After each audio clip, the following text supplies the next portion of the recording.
Let's go live on Sunday, July the 21st at 7:30 a.m.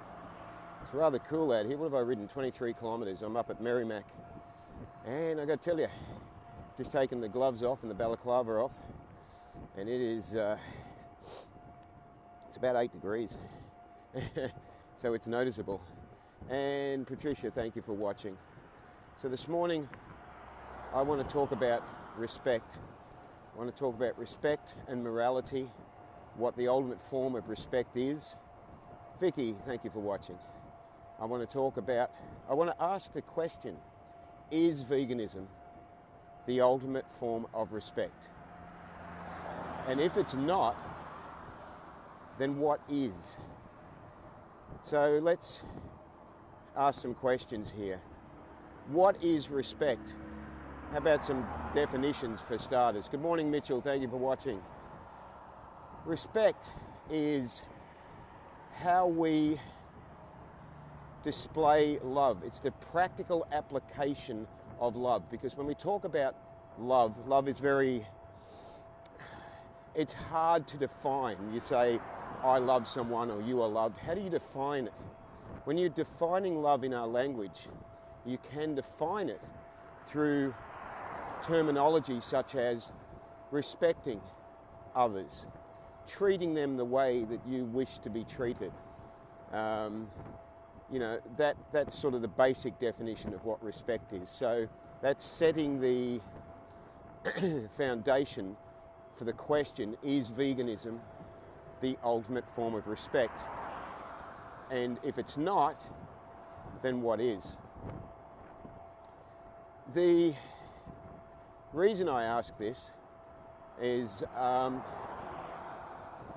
think some of the things that I've seen in the last couple of weeks that are really what we call welfareism.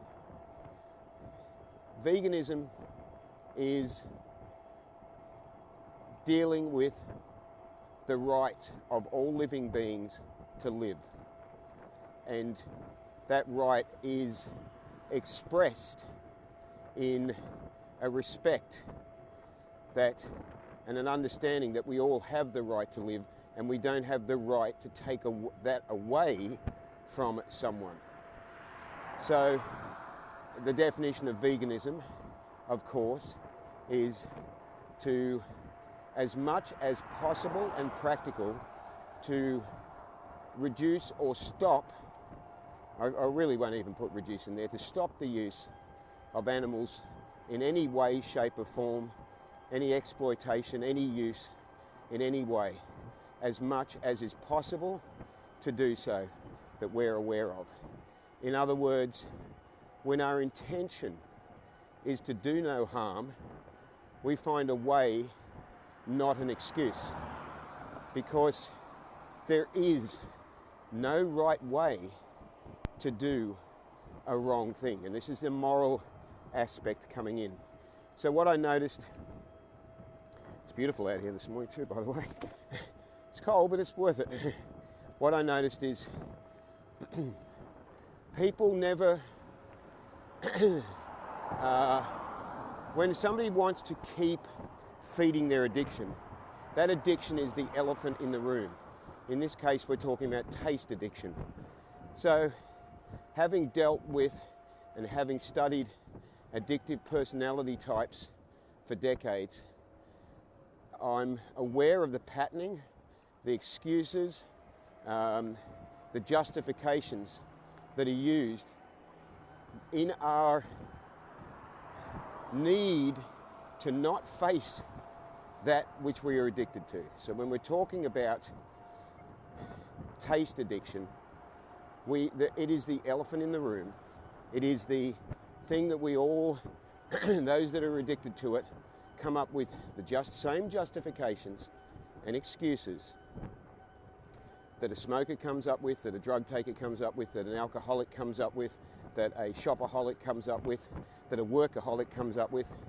The same excuses and justifications to avoid admitting to ourselves, let alone others, but admitting to ourselves that we are unable to control our addictive or our addiction.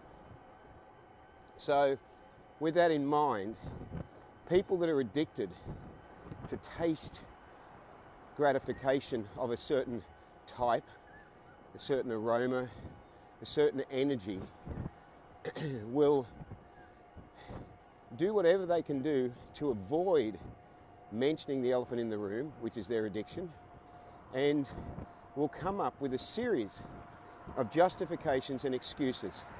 In relation to veganism, these are called welfareism, where a person is trying to find a right way to do a wrong thing.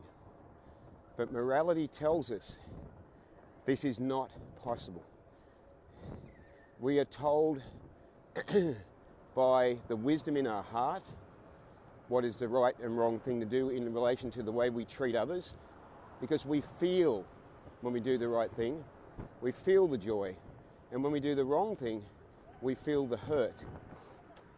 We are told by countless spiritual teachings that have been around, some of them almost forever, that it is wrong to kill, and that there is a responsibility, that you can't just decide, I'm going to kill someone and that's it.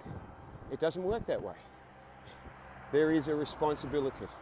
You have taken an action that has repercussions, that has implications, and therefore it's not a case of just saying, I went and bought this inanimate object.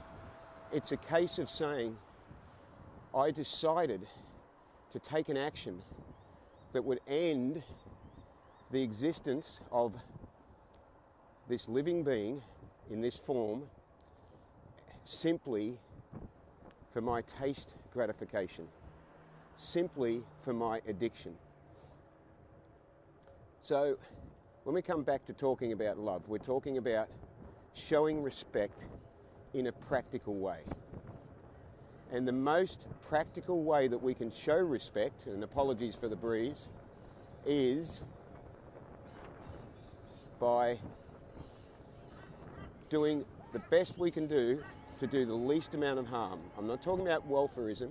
I'm saying the understanding that there is a right way to do things. Let's see if I can get up this hill before the lights change. He's going for it. Yes, he's going to make it. That when the intention is to do no harm, we find a way, not an excuse. There is, as I said earlier, no right way to do a wrong thing. The concept of welfareism, oh well, you know, we treat the animals nicely before we slaughter them, does not take away from the fact that you have exploited them, the fact that you have slaughtered them, the fact that they fought to their dying breath to survive. They had the same will to live that we all have. The fact that they have this same will to live is one of the many strong indications of why it is morally wrong for us to take that from someone. We do not have the right to do that. Also, when respecting all life, we're talking about the animals, we're talking about other people, we're talking about the living being that we live on, planet Earth, Mother Earth. We're talking about respecting the health, physically, emotionally, spiritually, mentally, the health of all living beings.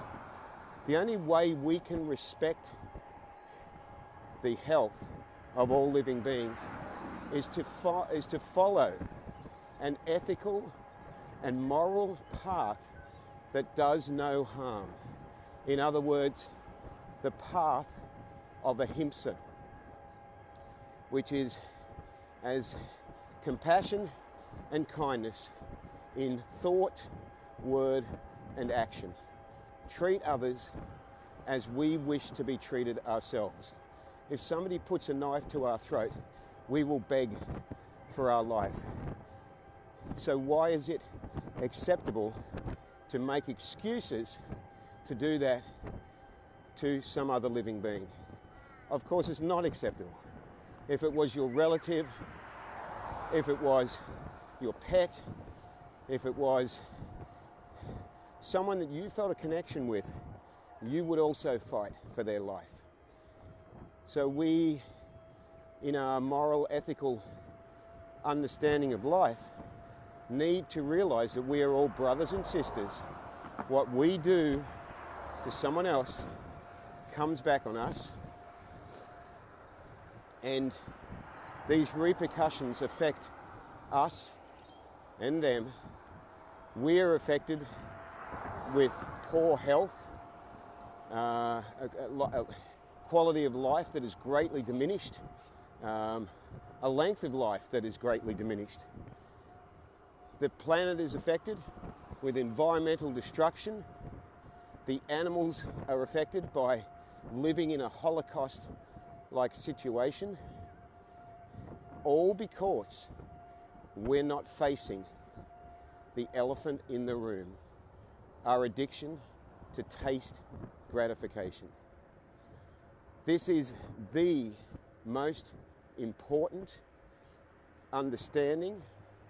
It is the most important practical application of love in action, in service to others, is to respect the rights of all living beings. And veganism is the ultimate respect for all life. So I hope you've gotten something out of this morning's video on this beautiful but cool winter's morning. And thank you for watching. Remember to live vegan and save lives. Ahimsa.